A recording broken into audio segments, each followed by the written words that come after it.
Jerry Sullivan and I were standing in a Baptist church one day with this pastor who was a power God boy, and he was berating me over my long hair and jewelry and beard, and telling me how Jesus Christ was shorn and shaved, and that I was going to go to hell for wearing my hair long and wearing jewelry and wearing a beard.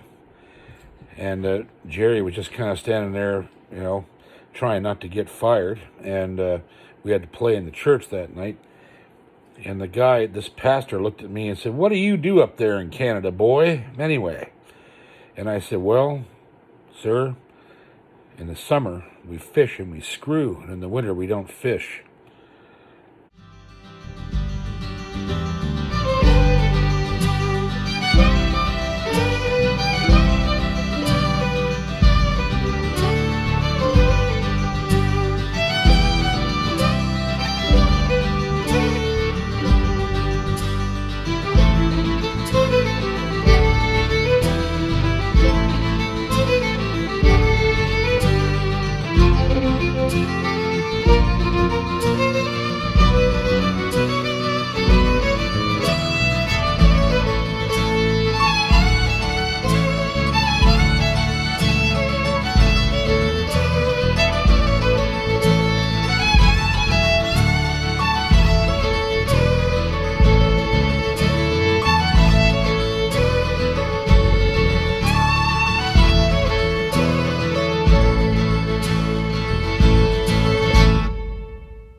There was a special kind of rebelliousness in Jerry. And it was one of the things that kept me not only in the band, but kept me searching through the doctrine that Jerry had. Basically, Jerry's main thrust was, there's no point in talking to Christians about Jesus Christ, because most of those people are Christian in name only.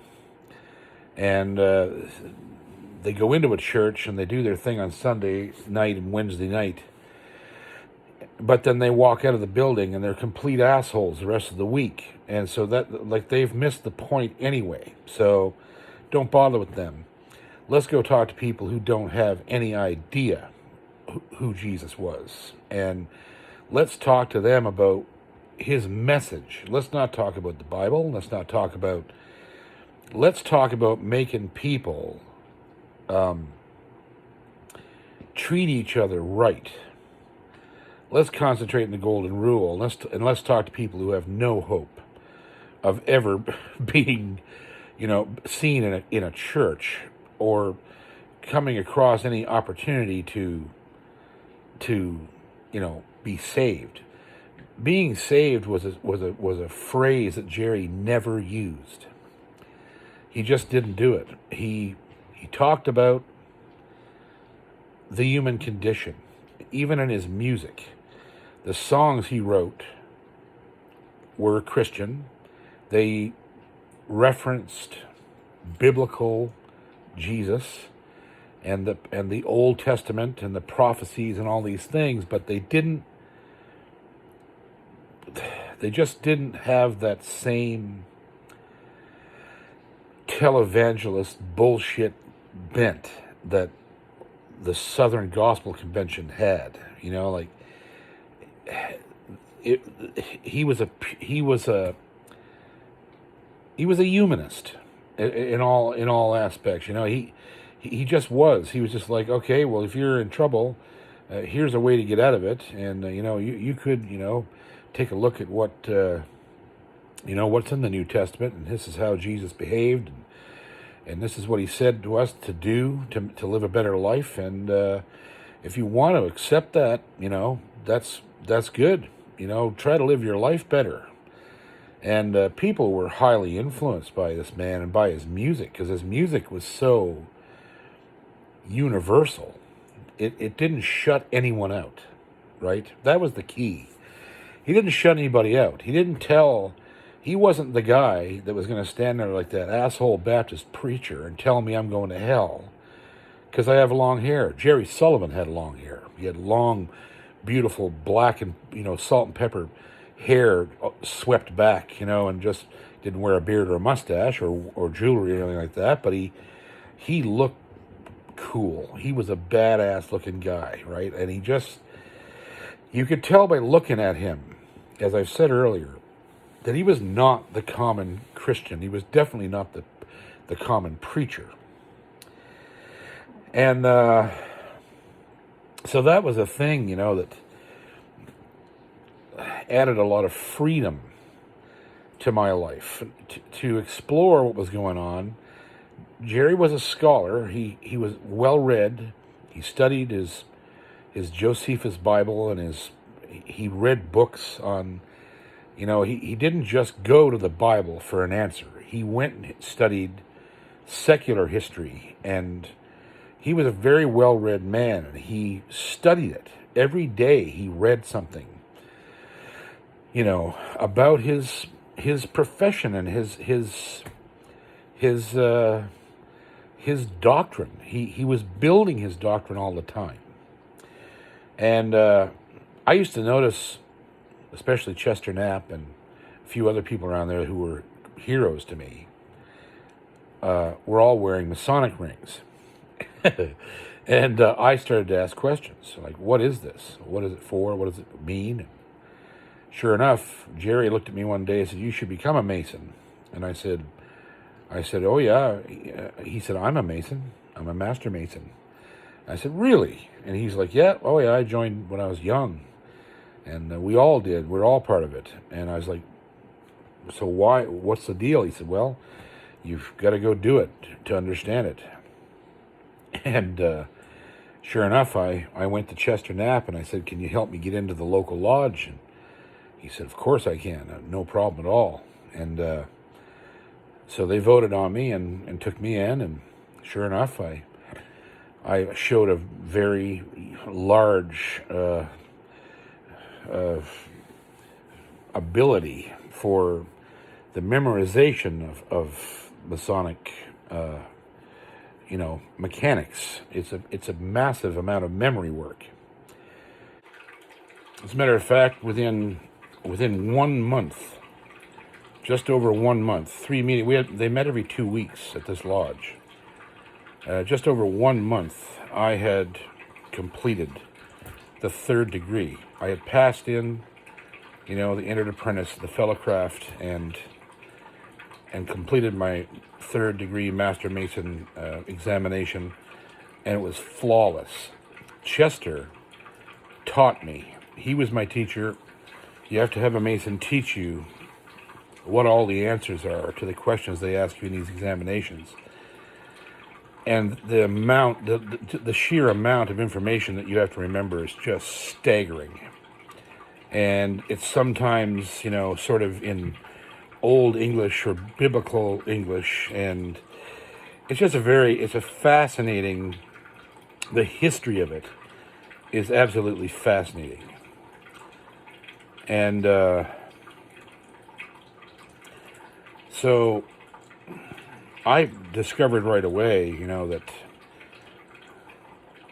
that Freemasonry was more about history than anything else. And it was a non-denominational organization and didn't recognize any one religion. It actually required you to study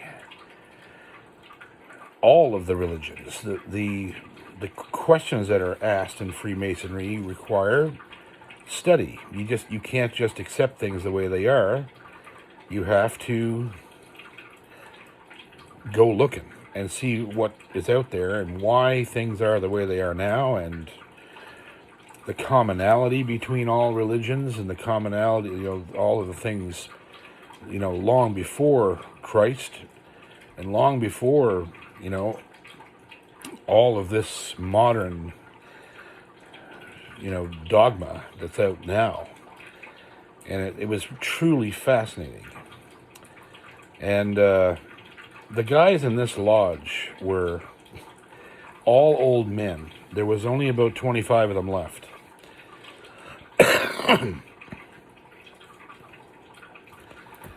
It was a tiny little lodge in a place called Frankville. And it had been there easily over 100 years. The building was ancient, and it was a magical place. And these old men were so happy to see me, 22 years old, coming in and learning this. And it was magic. And some of it was funny too, because a lot of these guys were pranksters, as most of the older folks down there, like I've described how bad Emmett was for pulling pranks. Well, it was a common thing, to get pranked by the old fellows if you were a young man amongst them. And so I used to notice that after I passed my second degree and was going into the lodge and seeing the business take place, the business of the lodge being done, I noticed one day that there was a long kind of padded mallet, like you'd play a big drum with, or hit a gong, and it was about 1.5 feet, 2 foot long. And I didn't know what it was for. It was always sort of around, and I was trying to take note of all the different tools and mechanisms that they referred to, in the Masonic business. And I never could figure what that mallet was for. But then when I was about to turn in my third degree, which is the most difficult one, and they told me it's the most taxing physically. And all of these degrees, I mean, obviously all of this is online now. In the times when I was doing most of this stuff truly was, secret. Nobody talked about it, and you didn't tell anyone, and that was the part of the fraternity. You didn't ever tell anyone the inner workings of the lodge, and it was a symbolic secrecy. But nowadays, man, you can go online and watch all this, but it's quite humorous if it's done the right way. So I had noticed this mallet, and I went to turn in my third degree, and you go through these degrees blindfolded, and you're led through the lodge as they tell the story of how Masonic started, how Freemasonry started, and why it exists, and why it's important that it keeps existing. And so you're blindfolded through these processes, these 3 degrees. And the last one, you go through you reenact, you are Hiram Abiff, the founder of Freemasonry, walking through Solomon's temple, and you reenact his murder. This is one of the things that fascinated me about Freemasonry. The reason Hiram Abiff in the lore was killed was because he knew the secrets of Masonry. He was a builder. He was an architect.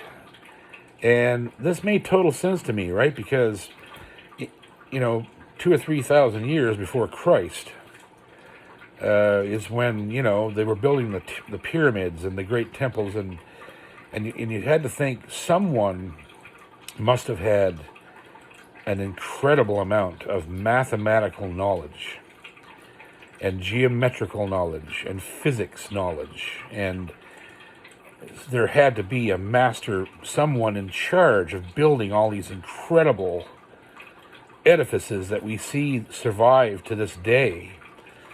And I imagine that knowledge was so valuable that, it was worth God knows what, in those days, what kind of power you could wield over people by knowing that mathematics, right? Like that type of mathematics. And so the story is that Hiram was the guy who knew how to do everything that was being done to build Solomon's temple. And these three laborers decided they were going to force him to tell them what the secrets of Masonry were. But the first thing that came to my mind was, this is like, sure, he could tell them, but if it's the kind of advanced mathematics and geometry and stuff that would be required to do all this work, it would be like trying to explain the alphabet to a rat. Like, there's no point, right? So, anyhow, you're led through the temple and you encounter the first two guys, and they both demand the secrets of Masonry. And you say no, and one cuts you, and the second guy you run into, he hits you somewhere else. And then you meet the last guy, and they take you up. They took me up 2 steps onto the side of the lodge. And remember, I'm blindfolded. What I didn't know was that mallet was the instrument used to imitate the death blow to Hiram Abiff. And they hit you in the fucking head. Hard. They're not supposed to hit you hard. These guys enjoyed causing you to shit yourself, pretty much.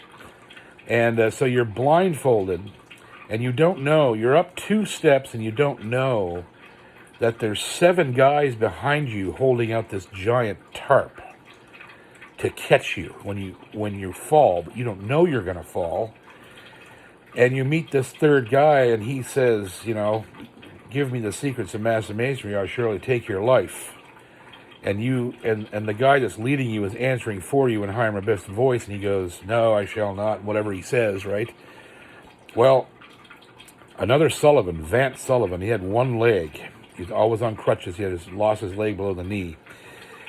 He was a good guitar player and singer, and he knew me well. He was there, and he was the guy with the mallet. And I'm blindfolded now.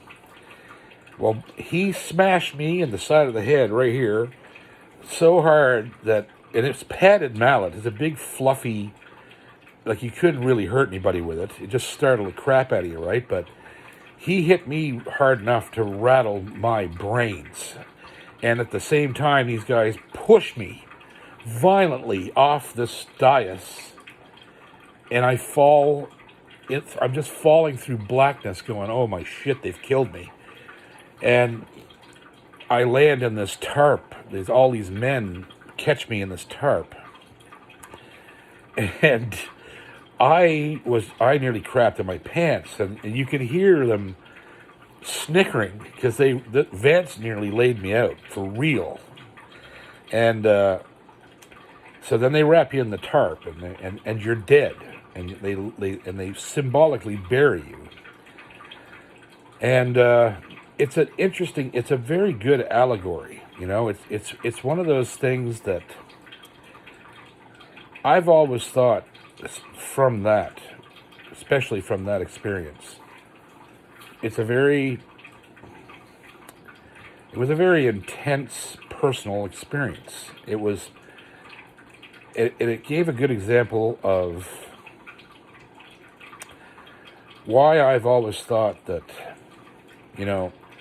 if you have serious problems in your life that are caused by yourself, that if you try hard enough, you can change. You can try to, you can try to do better, to try to look at things differently, there's a change possible for everyone who wants the change. And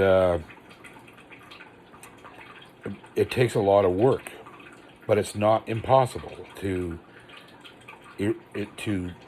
turn off the switches in your life that make you, do self-destructive things or be mean or addiction or any of these things. It's not easy. I'm not saying it's easy. It's incredibly hard, but you can make choices to not do things that damage yourself and damage other people. And so, I don't know. It was just a very deep experience. It stayed with me to this very day. But the main thing I took away from it was my love of history. Freemasonry caused me to really get involved in the study of theology. And I went on from there, and actually I was so proficient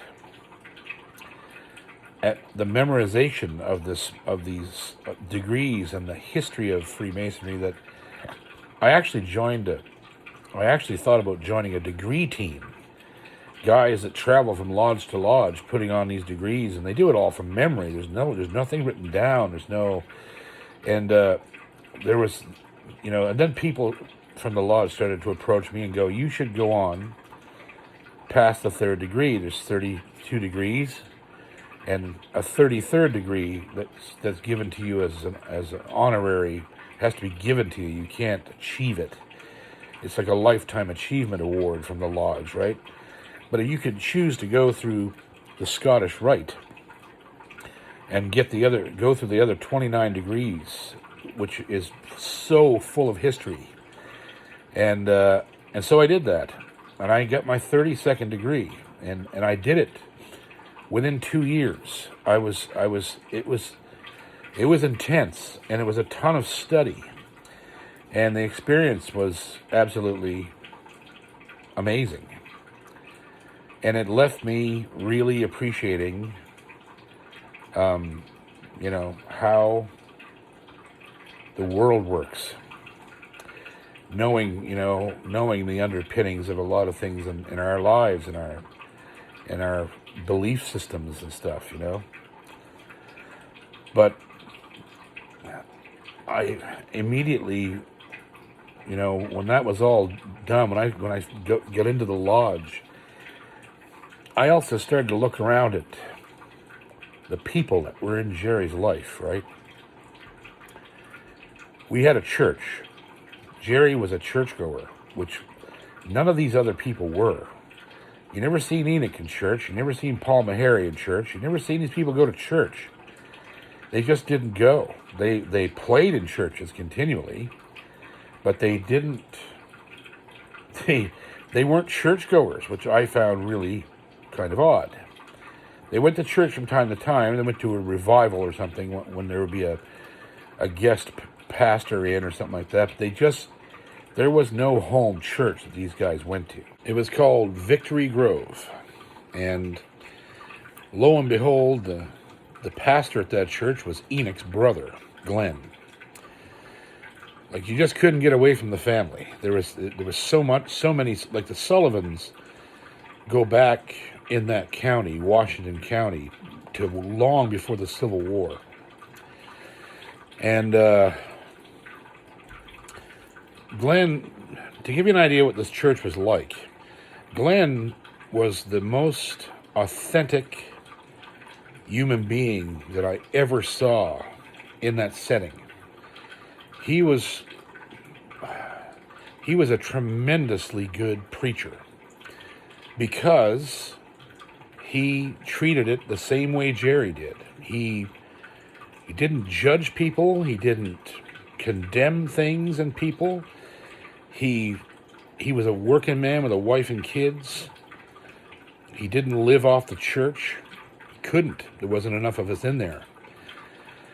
Because the entire church was populated with misfits. That's who gravitated towards Jerry and his world. And so this church, the congregants of this church were among the most fascinating people I ever met. There was a biker in there with a big long beard and long hair, and he had his biker wife with him every Sunday. They were there, and he was a biker. He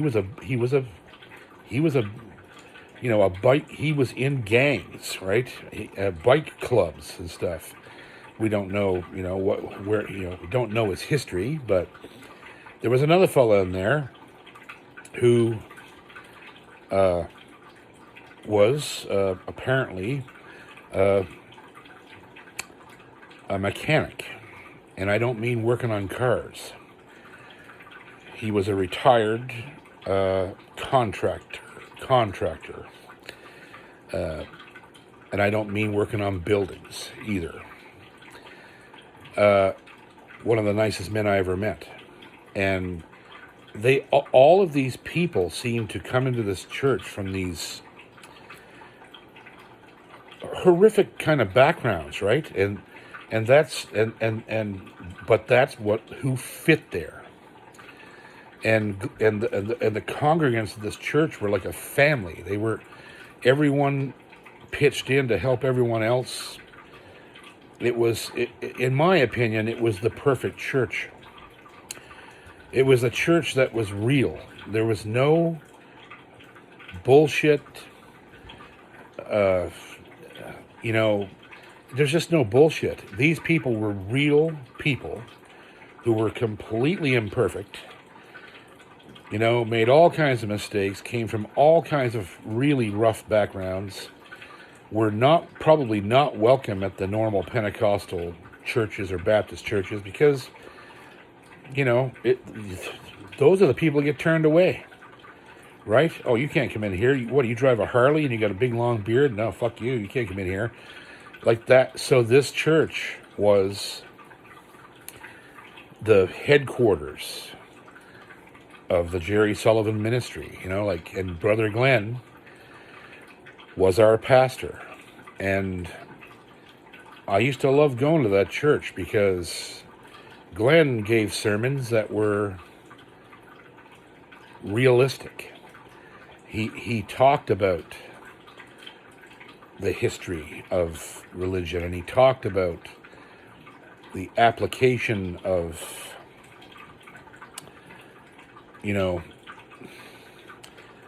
the doctrine that Jesus put forth. And he made Jesus human. You know what I mean? Like that, and it was an epiphany to watch him talk about it and tell the congregation, no one is perfect, and we have to do better. We have to do better by each other, and we can start right in this room. And then when you leave here, take this feeling with you. Do better by your fellow man. Help your neighbor. Help a stranger. Don't fall into the things that in your past that made you, not be palatable to the mainstream of religion, right? And we all sort of, it was just a thing where we all sort of knew that we were all outcasts. You just didn't see any of these other people from the community at that church. You just seen, Jerry's crew. And it was fascinating to watch. Really fascinating. So that was I started to see the whole foundation of Jerry and Jerry's music. And I saw it pretty early on. And so that was the springboard from that we worked everything from, that angle, that we have to accept everybody. And there's people out there that might not even know that they need some kind of help, whether it be spiritual or otherwise. It doesn't have to have a name. It doesn't have to have a dogma. It doesn't have to have these things. It just has to move somebody's heart enough that they go, I'm going to treat people differently. I'm going to take a look at my own behavior and see if there's a problem. And if there is, I'm going to try to fix it. And so that was, that was one of the biggest learning curves early on. As things progressed through, the music got better.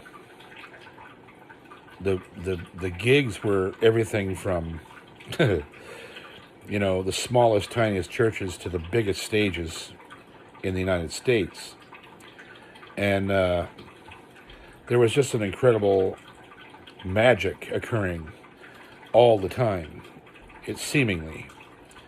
I stayed out of Jerry's way. I managed to stay out of his way for the most part all the time. I never had any conflict with him.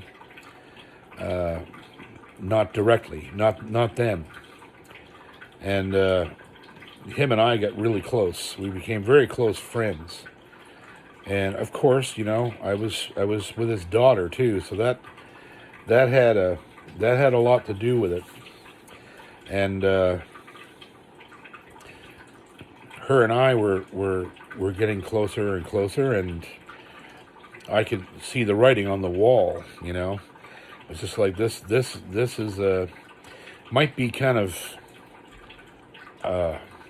difficult to get through this financially, because as I said earlier, Jerry didn't pay much more than Enoch did, but at least there was a core group of people around Jerry that was there to support all of us, and they did, whether it be financially or with food or assistance of whatever kind. And then I was also still working for Joey. Like Joey and I never stopped, fiddling around with things, and I was teaching at the store, and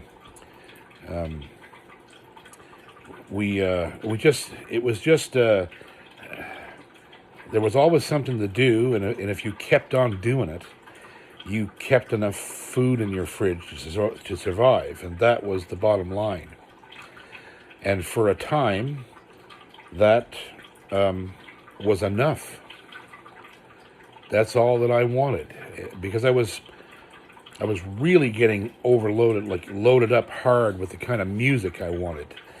I was getting up play with people like Marty Stewart, and I was getting up to meet and play with people like Alan O'Brien, the Nashville Bluegrass Band, and all these people that Jerry knew. Jerry was around these guys, and I met the guy, they called him Pee Wee, the guy who wrote I Don't Like Bread and Butter, that guy, that band. We went over and hung out with him for a whole week over in Texas, and the guy was amazing, piano player, little tiny guy, Pee Wee his name was, and Jerry and him were friends from the 50s, back when Jerry was doing rock and roll, hit rock, like rockabilly, right? And so it was an amazing time. There was a lot of things going on, and that kept me interested. And as I said, there was a strong foundation going on, based around that little church and based around the people that were in it, and that became my friends and became, almost, I felt these people were more like Canadians than Americans to me, really, because they were that cool and accepting and non-judgmental, and they played everything real cool, and I loved that about them. They were amazing. But things were about to change, some for the good and some for the worse. But things were definitely progressing quickly and moving forward in ways that I didn't see them coming. I should have. I did sort of see them coming, but I think part of me didn't want to see them coming. And so yeah, the first part of the trail there was pretty smooth and full of surprises and knowledge and all these things, but there was there were some things at the end that, you know, sitting at the horizon that would alter everything.